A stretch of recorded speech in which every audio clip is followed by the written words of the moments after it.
2009 ഓർത്തെടുത്ത് ഒന്ന് ബാക്കിലേക്ക് 2009 വളരെ മനോഹരമായ ഒരു വർഷമായിരുന്നു. പാലേരി മാണിക്യം എന്ന ചരിത്ര ബഹുലമായ ഒരു കഥ സിനിമയായ ഒരു വർഷം കൂടിയാണ്. എനിക്ക് വളരെ എൻ്റെ കരിയറിൻ്റെ അല്ലെങ്കിൽ എൻ്റെ ജീവിതത്തിലെ ഒരു വലിയ മാറ്റം കൊണ്ടുവന്ന ഒരു ഇയറാണ്. എനിക്ക് വളരെ സന്തോഷമുള്ള വർഷം തന്നെയാണ്. നമ്മളത് ഇന്നലെ കാണുകയാണ്. ഇന്നലെ കഴിഞ്ഞ പോലെ ഇന്നലെ കണ്ടു. അതെ അതെ അതെ അതെ അതെ അതെ അങ്ങനെയാണല്ലോ ആ കഥയും. അതെ. പക്ഷെ ആ സിനിമ നമുക്ക് എനിക്ക് തോന്നുന്നു അന്നത്തെ കാലത്തിൽ വേണ്ടത്ര രീതിയിലേക്ക് പോയില്ല ആ സിനിമ. എന്നാൽ സംസാരിക്കപ്പെട്ടു, അവാർഡുകൾ വാരിക്കൂട്ടി. ഒരു നോവലായതുകൊണ്ടായിരിക്കാം ആ സബ്ജക്റ്റ്, നോവൽ ബേസ് ചെയ്തായിരുന്നല്ലോ ആ സബ്ജക്റ്റ് വരുന്നത്. പക്ഷേ മൈഥിലിയെ സംബന്ധിച്ചോളം ഇപ്പോൾ പറഞ്ഞ പോലെ കരിയറിൽ ഏറ്റവും ഒരു മാറ്റം സംഭവിച്ചൊരു സിനിമയാണെന്ന് പറഞ്ഞു.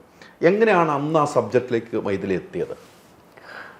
അന്ന് ഞാനിത് 15 വർഷമായിട്ട് പറഞ്ഞുകൊണ്ടിരിക്കുന്ന ഒരു കഥയാണ്. കാരണം എല്ലാവർക്കും അറിയാവുന്നൊരു കഥയാണ്. അപ്പം ഇതുപോലെ എൻ്റെ ഫോട്ടോസ് കണ്ടിട്ട് അങ്ങനെ ഞാൻ അവിടെ എത്തിപ്പെടുന്നതാണ്. രഞ്ജാർ അങ്ങനെ എന്നെ ഈ ഒരു പ്രൊജക്റ്റിന് വേണ്ടി വിളിക്കുകയും ഞാനും എൻ്റെ ബ്രദറും കൂടെയാണ് ഫസ്റ്റ് അവിടെ ചെല്ലുന്നത്. അപ്പോൾ കുറച്ച് ഫോട്ടോഗ്രാഫ്സൊക്കെ എടുത്ത്, അപ്പോൾ അത് കഴിഞ്ഞിട്ടൊരു 1 hour നമ്മളൊന്നും സംസാരിക്കാതെ ഇങ്ങനെ ഇരിക്കുക. അപ്പോൾ ഒരു 1 hour സംസാരിക്കാതിരുന്നപ്പോൾ ഞാൻ വിചാരിച്ചു ചിലപ്പം ഇനിയിപ്പോൾ വെറുതെ ഇവിടെ ഇരിക്കുകയായിരിക്കും. അപ്പം ഞാൻ ചോദിച്ചു, ഞാൻ പൊക്കോട്ടെ, ഞാൻ വീട്ടിൽ പൊക്കോട്ടെ, വെറുതെ എന്തിനാണിക്കണ? അപ്പോൾ പറഞ്ഞില്ല, കോസ്റ്റ്യൂമും മേക്കപ്പും വരാൻ പറഞ്ഞിട്ടുണ്ട്. അപ്പോൾ അതുകൊണ്ട് അങ്ങനെ കോസ്റ്റ്യൂമും മേക്കപ്പും വന്നു. അങ്ങനെ ജസ്റ്റ് ട്രയൽ ചെയ്തു. മാണിക്യത്തിൻ്റെ ഒരു ഔട്ട്ഫിറ്റും പിന്നെ ഒരു ലുക്സും ഒക്കെ വെച്ചിട്ട് ട്രയൽ ചെയ്തു. അന്ന് ഞാനിതുപോലെ കണ്ണിൽ ലെൻസൊക്കെ വെച്ചിട്ടാണ് പോകുന്നത്. കുറച്ച് ബോർഡ് ഇതായിരിക്കും എന്നുള്ളൊരു കഥാപാത്രമായിരിക്കും എന്നൊക്കെ വിചാരിച്ചിട്ടാണ് പോകുന്നത്. പക്ഷെ അവിടെ ചെല്ലുമ്പോഴാണ് അപ്പോൾ ആദ്യമേ പറഞ്ഞതൊരു നാടൻ കഥാപാത്രമാണ്. നാടൻ കഥാപാത്രം എന്ന് പറയുമ്പോൾ എനിക്ക് എൻ്റെ മനസ്സിൽ ഇതുപോലെ വയല്, പാടം, ഒരു പട്ടുപാവാട, ഓട്ടം, ഇതൊക്കെയാണ് മനസ്സിലൂടെ പോകുന്നത്. പിന്നെയാണ് ക്യാരക്ടറിലോട്ട് വരുന്നത്. അങ്ങനെ ഒരു ക്യാരക്ടർ ലുക്കിൽ എത്തി. അപ്പോൾ എനിക്കെൻ്റെ മിററിലൊക്കെ നോക്കിയപ്പോൾ ഞാൻ ഒട്ടും പ്രതീക്ഷിക്കാത്തൊരു രൂപത്തിലോട്ടാണ് എന്നെ കാണുന്നത്. അപ്പോൾ പിന്നെ കുറച്ച് ഫോട്ടോഗ്രാഫ്സ് എടുക്കാമെന്ന് പറഞ്ഞു. അങ്ങനെ ഒരു ചിമ്മിനി വിളക്കും തന്നിട്ട് നമ്മളവിടെ ഒരു ഫോട്ടോഗ്രാഫ്സ് ഇങ്ങനെ എടുക്കാനായിട്ട് ബാൽക്കണിയിൽ ഇങ്ങനെ ഇരുന്ന്. അപ്പോൾ അത് ശരിക്കും കുറച്ച് സങ്കടത്തിലാണ് ഇരുന്നത്. കാരണം ഞാനിങ്ങനെ ഭയങ്കര പ്രതീക്ഷ, അതൊരു കൊച്ചുകുട്ടിയല്ലേ, അപ്പോൾ ആ ഒരു പ്രതീക്ഷ. അതെ. പക്ഷെ പടമൊക്കെ കഴിഞ്ഞപ്പോഴത്തേക്ക് എനിക്ക് ആ സങ്കടം മാറി. കാരണം പിന്നീടാണ് എനിക്ക് മനസ്സിലാവുന്ന പാർട്ട് ഓഫ് ഹിസ്റ്ററി എന്ന്. അപ്പൊ അത് എനിക്കൊരു സന്തോഷം തന്നെയാണ്. എനിക്ക് അവിടെ ക്ലാസ് ഉണ്ടായിരുന്നു, ആക്ടിംഗ് ക്ലാസ് ഉണ്ടായിരുന്നു. അതെ, 10 days വർക്ക്ഷോപ്പ് ഉണ്ടായിരുന്നു. 10 ദിവസത്തെ വലിയ എക്സ്പീരിയൻസ് ആയിരുന്നു. അതെ, അതൊരു വലിയ എക്സ്പീരിയൻസ് തന്നെയായിരുന്നു ലൈഫില്. കാരണം അങ്ങനെ ഒരു ആക്ടിംഗ് വർക്ക്ഷോപ്പ് ഞാൻ എൻ്റെ ലൈഫിൽ ആദ്യമായിട്ടായിരുന്നു. മുരളി സാറാണ് അത് കണ്ടക്ട് ചെയ്തിരുന്നത്. അപ്പം ആദ്യം എൻ്റെ അടുത്ത് ആദ്യം ഇങ്ങനെ നടക്കാനാണ് പറഞ്ഞത്. എല്ലാവരും വന്നിട്ടുണ്ട്, കുറേ നാടകത്തിൽ ഉള്ള ആർട്ടിസ്റ്റുകളൊക്കെ ഉണ്ട് അവിടെ. അപ്പം ആർക്കും ക്യാരക്ടേഴ്സ് എന്താണെന്നൊന്നും പറഞ്ഞിട്ടില്ല. അപ്പം പക്ഷെ അങ്ങനെ എല്ലാവരും ഇരുന്ന് ക്യാരക്ടേഴ്സ്,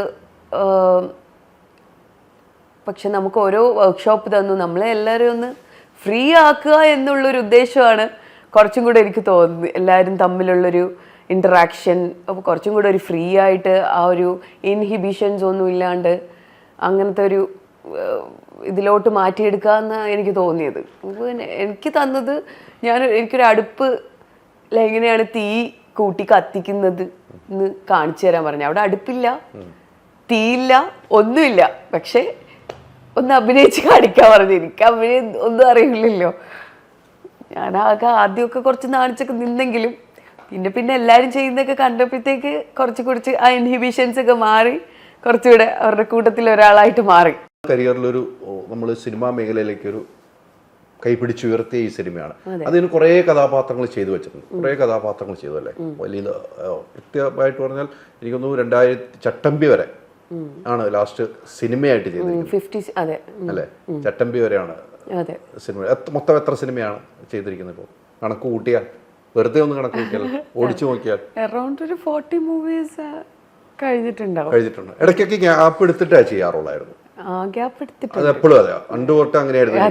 പണ്ട് തൊട്ട് അങ്ങനെയാണ് പോകുന്നത്. വേറൊരു കഥാപാത്രം ഇപ്പൊ പാലേരി നമ്മൾ മാറ്റി നിർത്തുക, വേറൊരു കഥാപാത്രം ചെയ്തതിൽ ഏറ്റവും മനസ്സിൽ തട്ടി നിൽക്കുന്ന ഒരു കഥാപാത്രം ഏതായിരിക്കും? ഈ അടുത്ത കാലത്തിലെ രമണി എനിക്കൊത്തിരി ഇഷ്ടമുള്ളൊരു കഥാപാത്രമാണ്. അപ്പോൾ അത് ഭയങ്കര ഇഷ്ടമുള്ളൊരു കഥാപാത്രമാണ്. പിന്നെ സോൾട്ട് ആൻഡ് പെപ്പറിലെ മീനാക്ഷി, അതെനിക്കിഷ്ടമുള്ള കഥാപാത്രമാണ്. പിന്നെ അതൊക്കെയാണ്. മീനാക്ഷി ഗംഭീര കഥാപാത്രമായിരുന്നു. പക്ഷേ ആ സിനിമ ഗംഭീരമായിട്ട് ഓടിയൊരു സിനിമയായിരുന്നു. അതെ, രസകരമായ കുറെ മുഹൂർത്തങ്ങളുണ്ട്. അതിലാണല്ലോ നമുക്ക് പല ആളുകളെ നമ്മൾ കോമഡിയാക്കി എടുക്കാൻ പറ്റിയ സിനിമ എങ്ങനെയാണല്ലോ. അതെ അതെ, അത്തരം സിനിമകൾ.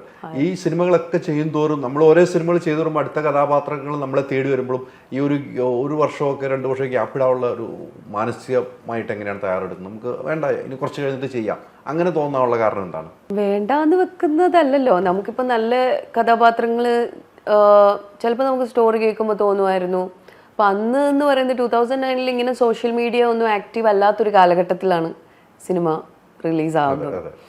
കൂടുതലും അല്ലേ മൗത്ത് പബ്ലിസിറ്റിയിലൂടെയും അല്ലാതെ പോസ്റ്റേഴ്സിലൂടെയും ഒക്കെയാണ് എല്ലാവരും കൂടുതലും അങ്ങനെ തന്നെയായിരുന്നു. പിന്നീടാണ് എനിക്ക് തോന്നുന്നു കുറെ കൂടെ സോഷ്യൽ മീഡിയയിലോട്ട് എല്ലാവരും ആക്റ്റീവ് ആവാൻ തുടങ്ങി. ലോട്ട് ഓഫ് നമ്മൾ ഒത്തിരി നല്ല ക്യാരക്ടേഴ്സും ബാഡ് ക്യാരക്ടേഴ്സും ഒക്കെ ചെയ്തിട്ടുണ്ട്. അപ്പം അത് it's part of the game.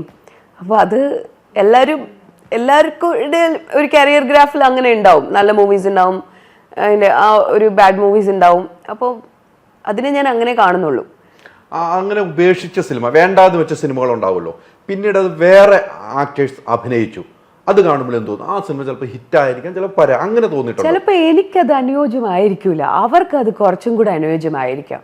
അപ്പോൾ അതുകൊണ്ടായിരിക്കും അവരത് ചെയ്ത് നന്നാക്കിയിട്ടുള്ളത്. അത്രേ ഉള്ളൂ കാര്യത്തിൽ. വേറെ അതിനകത്ത് പിന്നീട് നമ്മൾ ചിന്തിച്ചിട്ടും കാര്യമില്ല.